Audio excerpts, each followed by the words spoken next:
I'm Rhod Gilbert, stand-up comedian. People tell me I've got the toughest job in town, but I'm sure I'd find other things far more difficult. So I'm ditching my regular job and trying something completely different. This is my work experience. And this week, I'm a scout leader. I couldn't wait to get stuck in. Singing Gingangooli in a pair of little grey shorts and getting badges for being nice to a cat is how I like to party. So I woggled down to a scout troop in Swansea to meet some of the leaders. I'm Carol. Rhod Gilbert. OK, but my cub name is Ricky. Our beaver name, scout name is Ricky. Your cub name or scout name or beaver name is Ricky? Yeah, but my real name's Carol, but you can call me Carol. Okay? Right. All right. And you're Rhod. I'm Rhod. Right. You can call me Rhod. That's my name for all occasions. OK, come on in then.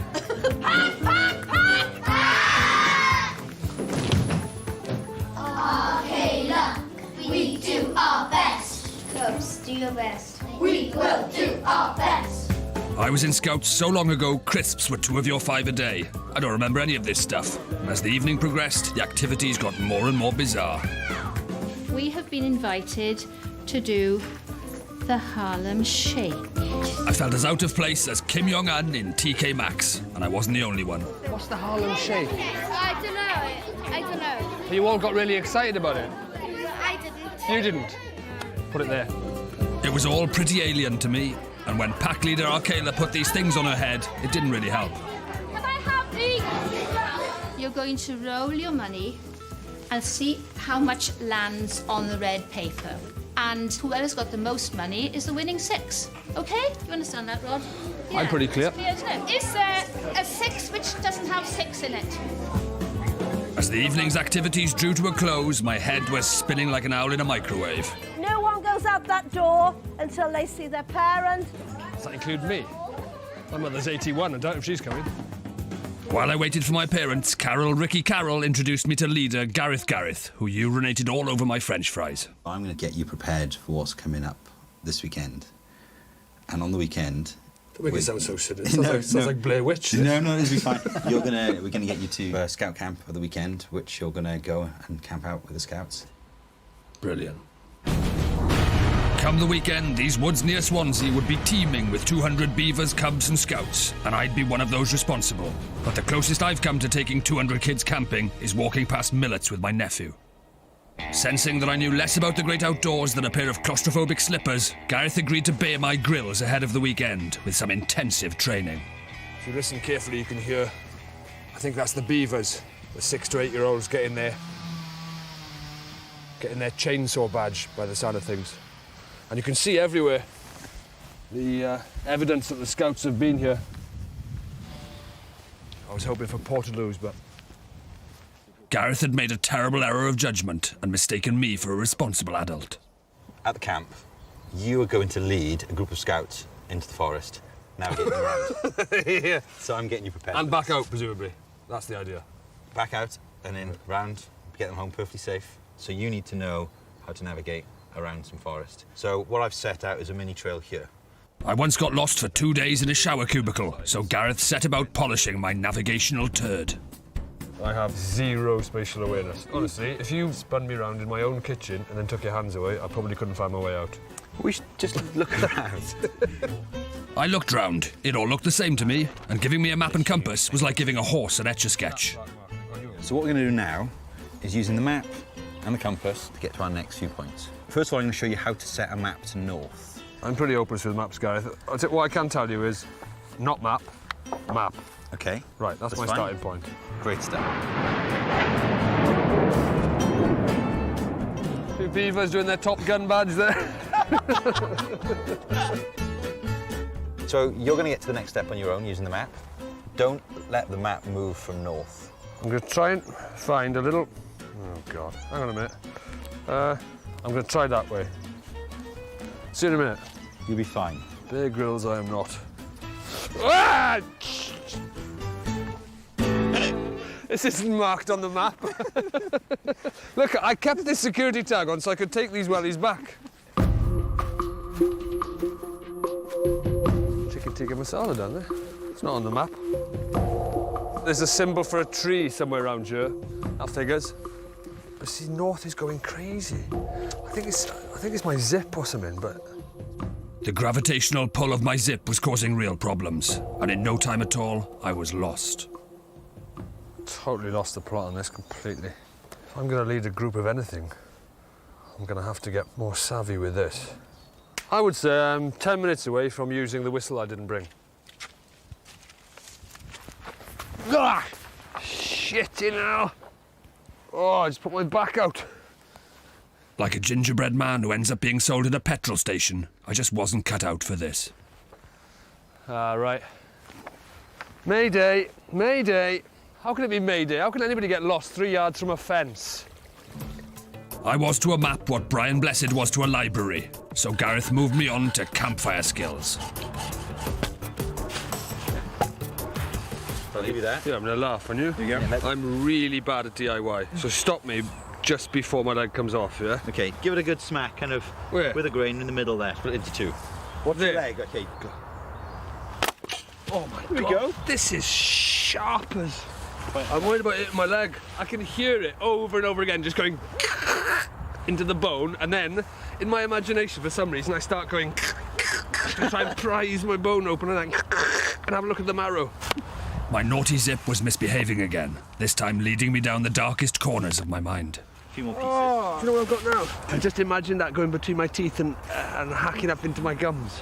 My imagination is odd. Sit these down a bit more. Oh God, I had a horrible thing. I almost chopped your head off then. Don't do that again. You bent down in front of me, and honestly, there was 40% of my brain was going, hack it off, hack his head off. Oh, I shouldn't be allowed in it. How did I pass the CRB check? I'd earned my don't hack Gareth's head off with an axe badge, but I knew that we were playing with fire when we started playing with fire. Okay, there's, if you notice, there's, before you do it, try that way. Here we go. Whoa! Well done. That's probably enough, isn't it? We need a little bit more to cook something. I think that's enough that we should bring the kids in. That's enough We're making going to feed them all Come on. with this much. Gather round, everybody. Worried about my destructive streak and my evil zip, Gareth built the world's smallest bonfire to teach me survival cooking. Bear Grylls. He can keep his witchetty grubs and his hollowed out kangaroo face. Whatever it is he eats. Chocolate bananas, that's what the scouts are on. Happy days. Let's pop these into the banana. Basically, if you are stranded in a fairly well-stocked supermarket, you too can survive by making chocolate bananas. Training complete, my big scout leader weekend arrived, but I still felt about as ready to look after 200 kids as a Sunderland fan who's just been tasered outside of Wetherspoons. I'm arriving at the Wilderness Survival Camp weekend. Although, as you can probably hear, we're about 100 yards from junction 47 of the M4. Be prepared is their motto. My motto is be prepared for this to go totally tits up because you haven't prepared. I am prepared to set fire to a few Cub Scouts, to lose a few beavers on a map reading exercise. I don't even want to think about that axe. 30 seconds in, and I was already flailing. Okay, where are we going, guys? I don't know what to do. Yes, that's right. In you go. In you go and camp. Jamboree. As the happy campers swarmed in, I felt utterly useless. But after half an hour of intense standing round, Gareth dropped me right in the deep end. We have a tent for you to help supervise. It's Right. going down in that direction to go up. That's about my level of responsibility. I like a tent that I can help supervise. So I'm not even putting it up. I'm not even supervising. I'm helping supervise. Perfect. So I'm watching somebody else watch somebody else put a tent And up. they may Perfect. struggle, so you may have to get on their help. You said that you're an expert. Right, go, Jess. Can you cope the other two?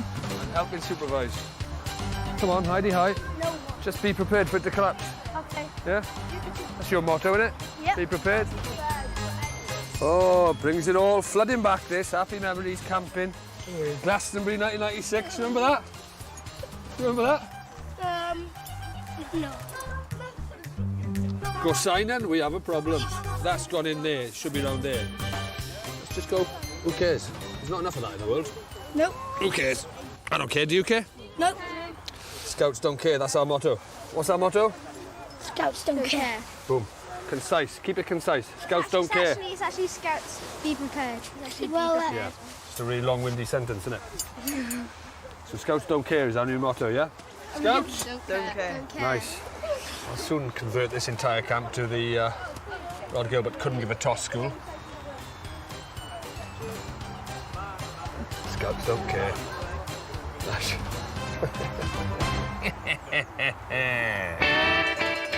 It was only the opening ceremony, and I already knew I was going to struggle to be a responsible leader. But like a rabbit who's been hit at 90 miles an hour by a runaway Spass, I couldn't walk away now.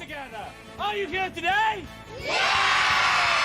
Carol is Group Scout leader with 44 Sketty. She's going to welcome in our new leader, Rhod Gilbert. So, welcome in. Big round of applause. Thank you. Right, now before Rhod can join in with us, he hasn't been invested yet. So, Rhod is now going to be invested in the 44th Scout Group. Am I? Yes. First of all, stand properly. Like, you know, nice. Yeah, okay. I'm going to put your 44th necker on. And now you're going to say your promise, okay? That's right, yeah. That's good. On my honour. On my honour. I promise. I promise. That I will do my best. That I will do my best. Do my duty. Do my duty. To God and the Queen. I tried to throw a big potato at her in the Royal Variety performance. Well, you're not doing that now. Right. To God and to the Queen. To help other people. To help other people. At all times. At all times. And to keep the Scout law. And to keep the Scout law. Right, we'll shake hands on that now. I was technically a Scout leader, but the ceremony had felt more like an exorcism. 3, 4, 8, 3, 4. I was worried my head would revolve 360 and spew green stuff into Carol's face, but luckily I'd taken precautions. The camp came alive. If God and the Queen did turn up, there was loads to do, and the other leaders got straight into passing on skills through the fun activities. I'm about to get given my group for the day. I sort of look the part, but I'm just not very scouty. I'm the opposite of a scout. I'm the antithesis of a scout. I am the anti-scout. I set off round the camp with my group. As a Scout leader, I'd promised to help other people at all times. But to Gilbert the anti-Scout, it didn't come naturally. Ooh, come on, you got one more to get it in that yellow one. Can you do it? Yep. I bet you £3 you don't get it in the yellow one. 3 smackaroos. Come on, you're Come putting on, me get off. on with it! You're putting me off. I'm not putting you off, I'm trying to help.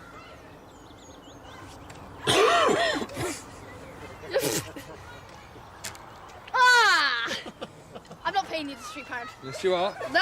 Give me the £3, you owe me the £3. The anti-Scout had done his first good deed. Morgan had learned a harsh lesson about gambling. But then I met a young man who needed no help whatsoever. All right, Ben. Ben, the Ice Scout. How are you feeling? Confident. Confident? Do you want to do a few trust-building exercises before we go? Nah. What do you mean, nah? Ben was so cool he could frost your eyebrows at 30 paces. Just get on with it, shall we? No fuss. Yeah? Don't even like any small talk, no? Just... Don't want to waste your time or anything, Ben. He was as cool as Steve McQueen and as sure-footed as a mountain goat. Go on, Ben. You show that wall. Unfortunately, I didn't share Ben's confidence and decided to check the other leaders' credentials. Do you know what you're doing? What is your job? I'm a music teacher. Brilliant. Good luck. Thank you. Amazingly, the music teacher guided me to the top, where I tried to rattle Ben, the Steve McQueen goat. Ben, what are you doing? These people are all volunteers. You realise that? All fully qualified. Ben, they're like teachers, bin men. What do you do? Printer. He's a printer. You've just been strapped in by a printer, Ben. What's your confidence like now? Keep the back rope towards me and you bump the start moving. Ben, I don't think you're listening. Keep going. Most of the time they're working in shops and stuff like that. Keep going. They probably work in Dixon's. Teachers, shopkeepers. I'm not listening. He's a printer, the guy who's just letting you down. Probably a wimp. What do you mean, don't be a wimp? The person at the bottom's a music teacher. Ben, the Ice Scout, laughed in the face of danger, then laughed again as I got my Gingangulis trapped in a harness badge. Ben, I'm very impressed. Oh, my plums! Oh, I was doing fine until a horrific injury at the bottom. Ben, in about 14 years, I'll explain to you what just happened. All around the camp, the other leaders shared their skills, commanding quiet respect from the kids in an atmosphere that was fun but not chaotic. But Gilbert the anti-Scout was struggling. I had no skills to share, and the little sods knew it.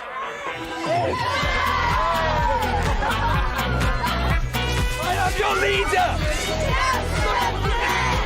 Don't scared! I was commanding no respect, and apart from a new motto, I'd contributed nothing all day. Well, almost nothing. Rod, were you telling ghost stories to Brett and Harvey? I wasn't telling ghost stories to Brett. Yeah, but you were like that this place used to be haunted. No, it is haunted now. How come it's haunted? Do you not know the story of the boy with the box? He choked on a chocolate banana on this very spot. And now, everywhere he goes, he carries a little box. And do you know what's in that box? No. Chocolate bananas. No. Chocolate. I'm so stupid. Why would he carry a box full of chocolate bananas? He choked on one. Yeah, maybe it's full of the check- other people's souls that choked on. There's the chocolate banana. It's full of... You think he carries a box full of other people's souls who've choked on chocolate bananas? We got the pink one. As darkness fell and the scouts' bedtime loomed, I hoped fear of my chocolate banana ghost would finally earn me some respect. Come on then, Scouts. Let's get you all into Betty Pies. I'm not staying around here, though, because of the ghost. But frustratingly, I taught the scouts too well. Guys, the ghost is usually out at about midnight, midnight. That's what you said. Scouts don't care. My problem is I'm trying to instill fear in them with a ghost story, but I've taught them to be too blasé all day. They're just going, Scouts don't care. That's right. I'm a victim of my own motto. If I was going to make the scouts care and salvage any credibility, I had to convince them my dessert-based phantom was real. And soon a chilling aroma of chocolate and banana wafted through the camp.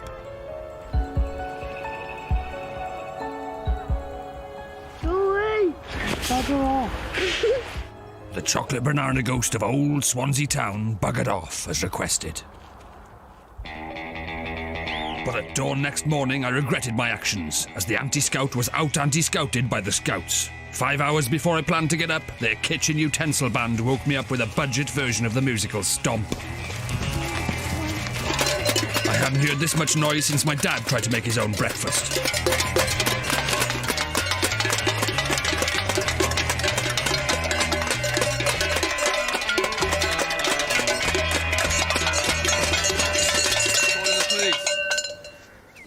I'm literally calling the police.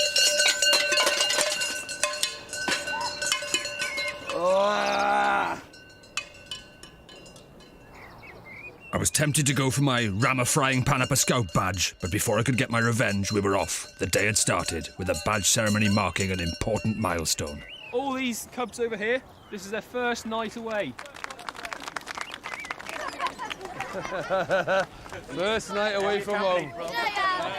I only cried twice. Can you have it? No, you cannot. You've got yours. Did anyone happen to smell the chocolate and banana around their tent last night? I knew you had the red light. It's the chocolate banana ghost. It wasn't me. Mystery solved, it was on with the day. Gareth still didn't seem to have noticed that I couldn't organise a bum-off in a baboon house and had set up a big navigational challenge. I'd go head-to-head with Richard, a super scout born with a neckerchief round his neck. Come on now, guys, come on, it's not. Right, so you're going to go out with a group of scouts each. The ground is quite slippery. There's a few kind of steep edges, cliffs. You need to keep the scouts safe. Count the numbers before you go. Count them while you're walking around. No losing any of them, please. Gareth divvied up the scouts and gave us clues to our first locations. Where have they gone? Oh God, have they started already? Yep. Right, come on everyone. Go to grid reference. Where are we now? We're here. I know we're here. St. Richard Scout of Swansea and his super scouts raced off to their first clue, while Gilbert and the Rhod Scouts hadn't moved off the starting grid. Get your finger there. It's not, get your finger there. So heading to location 3 now. This was head-to-head combat. Order versus chaos. I'm not sure just run is the best advice. With Waggleface marching towards victory, God and the Queen would have to turn a blind eye, because there was only one thing for it. This is the plan. Are you listening? We have to play this dirty. If we see any of their clues, destroy them. There's going to be something hidden in the undergrowth, that's all we've been told. It won't be too far away from this position. Can anybody see anything orange? Just look for something orange. Come on, focus. Oh! Guys, not only have we got orange, we've only gone and got green as well. Suddenly, the anti-scout god intervened. We stumbled on one of their clues. No. Quick, they're looking. They've got spies everywhere. The dud scouts were back in the game. We'd found old Scouty Pants' Achilles heel. Quick, chuck it over the river. We could lob his clues in the river. We haven't got it. We haven't got it. Look, we haven't got it. Right, that was good work there, team. Did some good cheating there. I don't know if we're in the lead, but we're cheating well as a team. It's the only chance we've got of beating those swatty Uber scouts. This is a train track. It's clear, one at a time. I like trains! I know, but not so much you want to get hit by one. Right, was there any of our group down the end of that train? Who? They just got smashed and they were... How many are we in our group? 5. 5. 1, 2, 3, 4, 5. This is probably the wrong time to do a head count. I should have done the head count before we started, shouldn't I? Like Miss Marple tanked up on Strongbow, we were hiding and destroying clues left, right and centre. If we stick it in here, they can't get it. Make sure they can't see it. We were intoxicated with cheating, and it was starting to backfire. Our nemesis, Luke Scoutwalker, was hot on our heels. Put that back in there.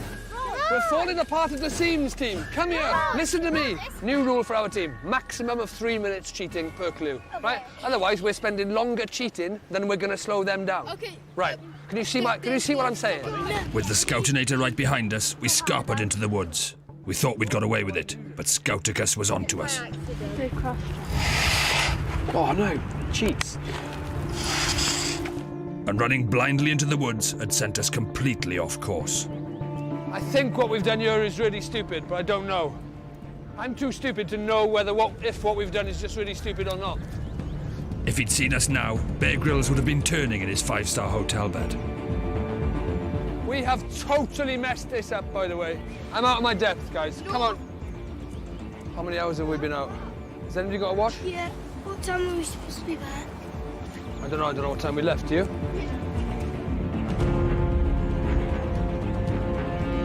I knew less about wilderness survival than Paris Hilton's Chihuahua, but a bad scout leader always blames his scouts. Where were you when you were taught these things? Have you got your map reading badge? Have you? No. Have you? We haven't got much badges. You haven't got much badges? From Scouts? From Scouts. Where have you got them from? Blue Peter? Come on. Yeah, we have. What was supposed to be a few fun-filled minutes had turned into a 3-hour nightmare. It's an absolute disaster. Where is that place on this map? That's what we don't even know that.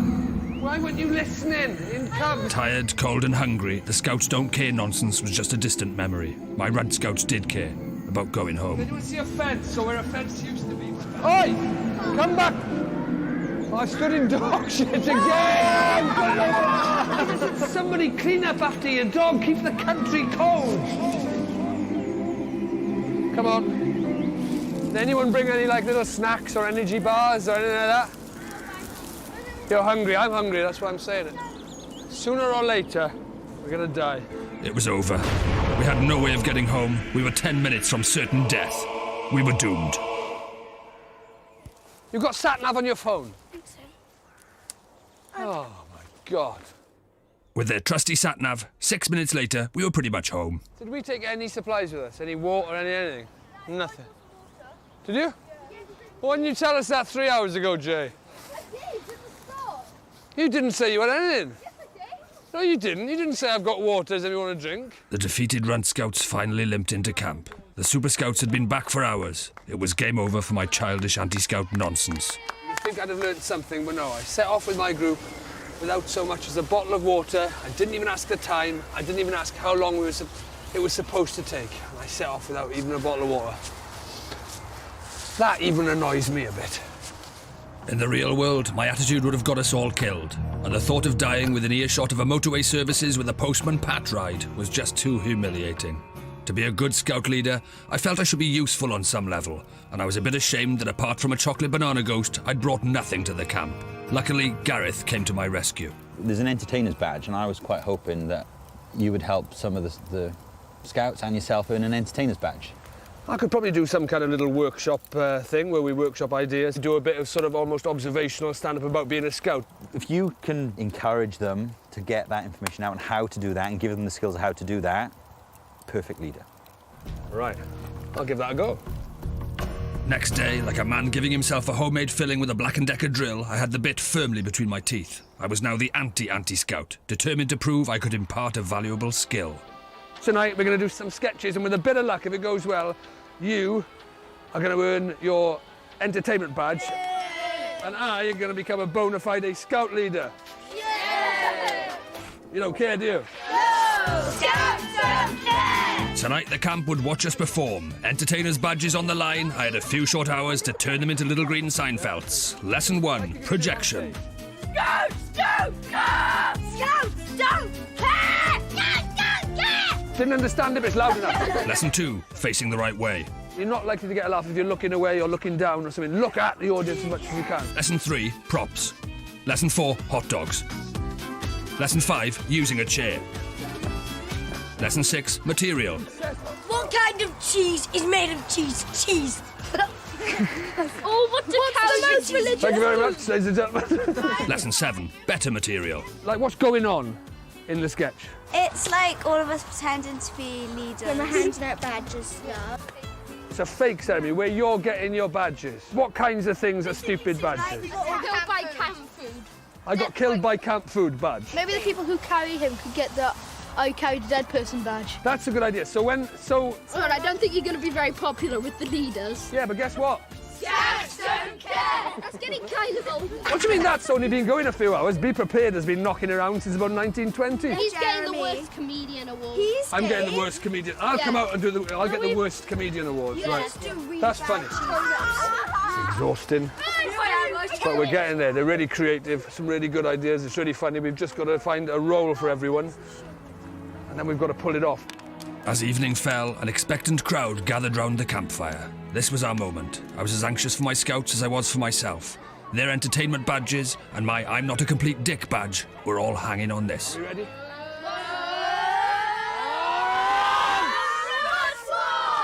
We're going for it. We're going to do this. Ladies and gentlemen, welcome to our comedy club. I give you the Rhod Squad. I'm Mark Halen. Welcome to the award ceremony. Pack, pack, pack!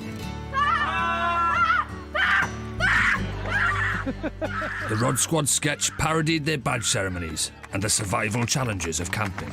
I got the drinking urine award. And it's not even mine. Hey, where's my urine? And maybe this is what being a scout leader is all about. Volunteering your time and bringing what you've got to the party. Even if, like me, you haven't got all that much to bring. I got longest hair on my hot dog award. That genuinely happened while we were rehearsing. Congratulations, Rhod. Thank you. I got the worst comedian in the world award. But remember, folks. Scouts don't care! Well done, chaps. You nailed it. Give us a high five. Well done, man. First thing I've done, but I've been here, where I've sort of brought a little bit of my world and a little bit of my skills to what they do. The rest of the time, just careering like a giraffe on roller skates from one disaster to the next. But it really moved me. I was really quite emotional. There's no greater feeling than helping kids. It's amazing.